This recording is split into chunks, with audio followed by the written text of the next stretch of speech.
आज की कहानी है एक ऐसे कैदी की जो हर बार जेल से भाग निकलता है, फिर चाहे कितनी भी सिक्योरिटी क्यों ना हो। ये कहानी है जापान के सबसे खूंखार कैदी सुजुकी की, जो इस समय जापान की सबसे हाई सिक्योरिटी जेल में अपनी सजा काट रहा है। चेकिंग ड्यूटी पर घूम रहे गार्ड्स के जाने के बाद सुजुकी अचानक मुस्कुराया और अपना एक दांत बाहर निकाल लिया। कुछ देर बाद गार्ड्स फिर से चेकिंग करने आए, लेकिन इस बार सुजुकी फरार हो चुका था। उन्हें वहां किसी के मौजूद होने का शक हुआ, लेकिन सुजुकी भी कोई कच्चा खिलाड़ी नहीं था। वो बिना आवाज किए रोशनी से बचता हुआ इधर से उधर छुपता रहा। जब गार्ड्स ने आइसोलेशन सेल की दोबारा चेकिंग की तो वो समझ गए कि सुजुकी भाग चुका है। उन्होंने तुरंत बाकी के गार्ड्स को बुलाया और देखते ही देखते वहां भीड़ इकट्ठा हो गई। जब सुजुकी छत से भाग रहा था तो जोर जोर से जेल के सायरन बजने लगे। अचानक जोरदार बारिश शुरू हो गई और हमें पीछे की कहानी दिखाई जाती है।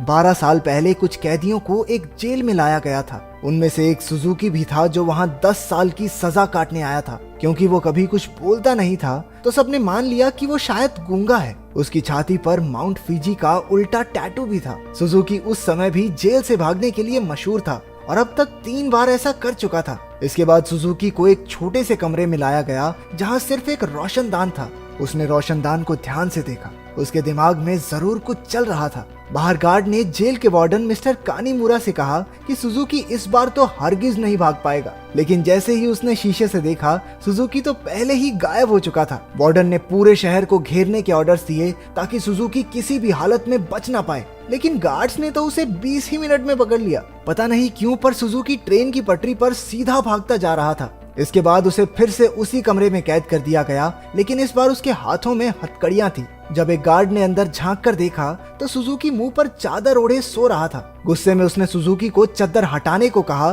क्योंकि वो कोई चांस नहीं लेना चाहते, लेकिन जब बार बार कहने पर भी उसने चादर नहीं हटाई तो गार्ड्स ने मिलकर उसकी बुरी तरह पिटाई की। अगली सुबह वार्डन ने सुजुकी के सारे पुराने रिकॉर्ड्स निकाले। ध्यान से पढ़ने पर उसे पता चला कि जब भी सुजुकी जेल से भागता है तो हर बार वो ट्रेन की पटरी पर ही पकड़ा जाता है। रात को वार्डन गार्ड्स के साथ चेकिंग पर निकला। वो सुजुकी के सेल में पहुंचकर हैरान रह गए क्योंकि उसने किसी तरह अपनी हथकड़ियां खोल दी थी। गुस्से में गार्ड्स ने उसे मारते हुए पूछा, कैसे खोली हथकड़ियां? हाँ, कैसे खोली हथकड़ियां? लेकिन हमेशा की तरह सुजुकी चुप रहा।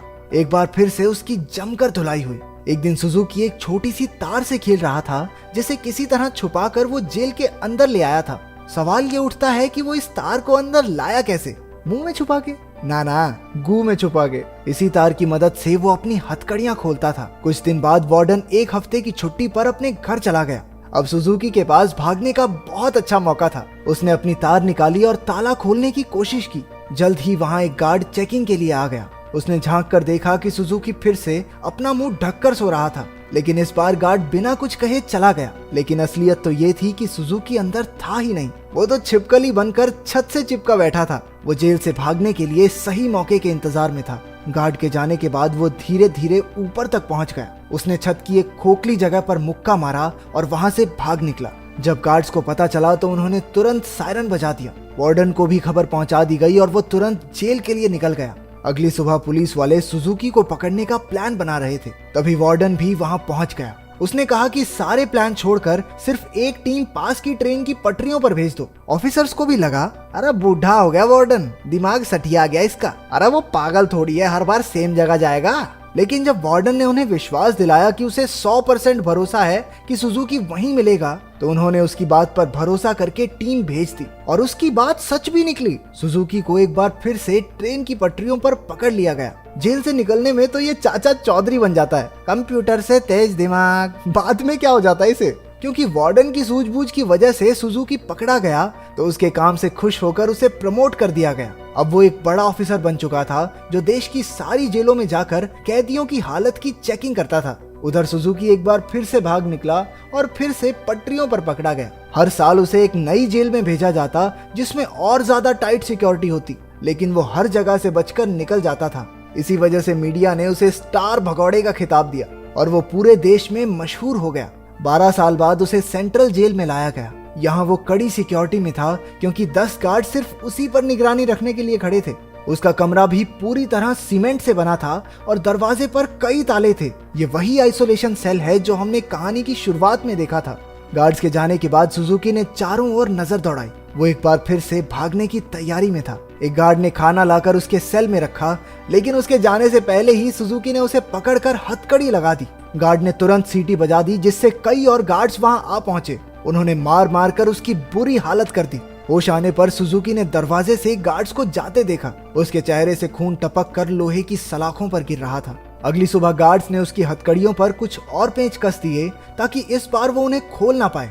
जाने से पहले वो एक बार फिर से उसके शरीर की थोड़ी मेंटेनेंस करके गए। इसी तरह सुजुकी के दिन बीत रहे थे। वो जानबूझकर गार्ड से पंगे लेता, वो उसे मारते और फिर वो अपना खून लोहे की सलाखों पर टपकाता।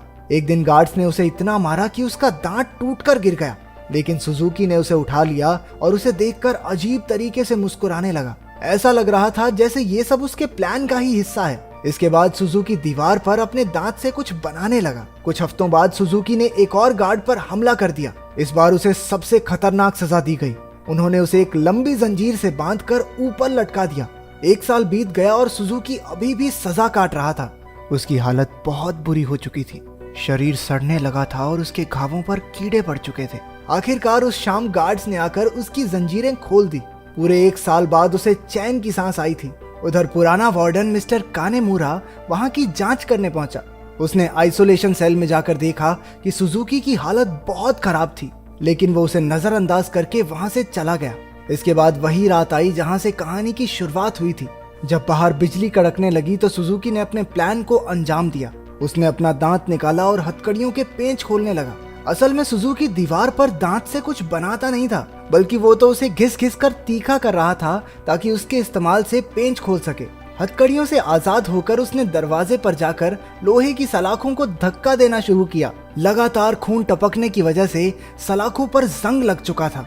कुछ ही पलों में सलाखें टूट गई और सुजुकी जेल से फरार हो गया। इसके बाद सुजुकी के जन्म की कहानी बताई गई। उसके पैदा होते ही उसकी माँ की मौत हो गई थी और उसका बाप जेल में सड़ रहा था। इसी वजह से वो अपने रिश्तेदारों के घर पला। एक दिन सुजुकी जंगल में प्रैक्टिस कर रहा था जब उसे दूर से एक आदमी आता दिखाई दिया। ये कोई और नहीं उसका बाप था। उन्होंने कुछ समय बातें की और तभी उसने अपने पिता की छाती पर माउंट फीजी का एक टैटू देखा। बदकिस्मती से जल्द ही वहां कुछ पुलिस वाले आ गए जो सुजुकी के पिता को पकड़ना चाहते थे। वो उन्हें देखकर रेल की पटरी पर सीधा सीधा भागने लगा। इस दिन सुजुकी ने कसम खाई कि एक ना एक दिन अपने पिता से जरूर मिलेगा। वर्तमान समय में सुजुकी फरार होकर एक बार फिर से पटरियों पर दौड़ रहा था। मिस्टर कानीमुरा ने पीछे से उसे रुकने के लिए आवाज दी और हैरानी की बात यह थी कि वो रुक भी गया। कुछ ही देर में गार्ड्स की एक टीम आकर उसे पकड़कर ले गई। देश की सबसे कड़ी सिक्योरिटी की जेल भी सुजुकी को नहीं रोक पाई, इसलिए मिस्टर कानीमुरा ने उसे धरती की सबसे खतरनाक जेल प्रिजन आइल में भेजने के ऑर्डर्स दे दिए। प्रिजन आइल किसी मामूली जेल की तरह नहीं थी। वो समंदर के बीचों बीच बनी थी जहां लगातार तेज बहाव रहता था और सबसे जरूरी बात वहां ट्रेन की पटरी तो बिल्कुल नहीं थी और तो और समंदर शार्क्स से भरा हुआ था, इसलिए वहां से भागकर बच निकलना एकदम नामुमकिन था। जेल के अंदर के हालात भी इतने ही खतरनाक थे। पूरी जेल में चारों ओर हजारों गार्ड्स थे और अगर कोई कैदी भागने की कोशिश करता तो उसे देखते ही गोली मार देने के ऑर्डर्स थे। जब सुजुकी वहां पहुंचा तो उसे तुरंत उसके सेल में बंद कर दिया गया। वो कोई कमरा नहीं बल्कि कुछ रॉड्स थी जिन्हें सुजुकी के शरीर के आसपास ऐसे जोड़ दिया गया था जिससे भागना तो दूर वो हिल डुल भी ना सके। उधर कानीमुरा ने जेल की लाइब्रेरी में जाकर सुजुकी के बारे में जानकारी निकालनी शुरू कर दी। ढूंढने पर उसे कुछ पुरानी फाइल्स मिली जिन्हें वो पढ़ने लगा।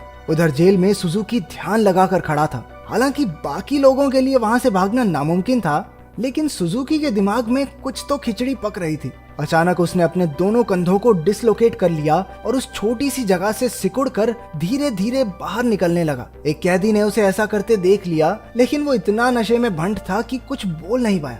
उधर कानीमुरा अभी भी अपनी रिसर्च कर रहा था कि जेल के सायरन बजने लगे। हालांकि परेशान होने की बजाय जेल का वार्डन खुश हो गया, क्योंकि वहां से बचकर निकलने का कोई रास्ता था ही नहीं। ऊपर से आज सारे गार्ड्स को एक कैदी को गोली मारने का मौका मिलेगा। मिस्टर कानीमुरा ने उसे समझाने की कोशिश की कि सुजुकी कोई आम कैदी नहीं है, लेकिन वार्डन ने उसकी बात को नजरअंदाज कर दिया। अगली सुबह कई गार्ड्स को बंदूकें देकर पूरे आइलैंड में फैला दिया गया। वार्डन अपने आदमियों को कुछ समझा रहा था कि वहां मिस्टर कानीमुरा आ गया। उसने वार्डन को बताया कि सुजुकी असल में अपने बाप को ढूंढने आया है जो इसी आइलैंड पर कैद है। ये सुनकर सब हक्के बक्के रह गए और तभी सुजुकी की असलियत का खुलासा हुआ। असल में अब तक जो भी हुआ वो सब सुजुकी के प्लान का एक हिस्सा था। वो बार बार जेल से भागकर जानबूझकर पकड़ा जाता था ताकि आखिरकार प्रिजन आइल तक पहुंच सके। उसका असली मकसद था अपने पिता को आजाद करवाना।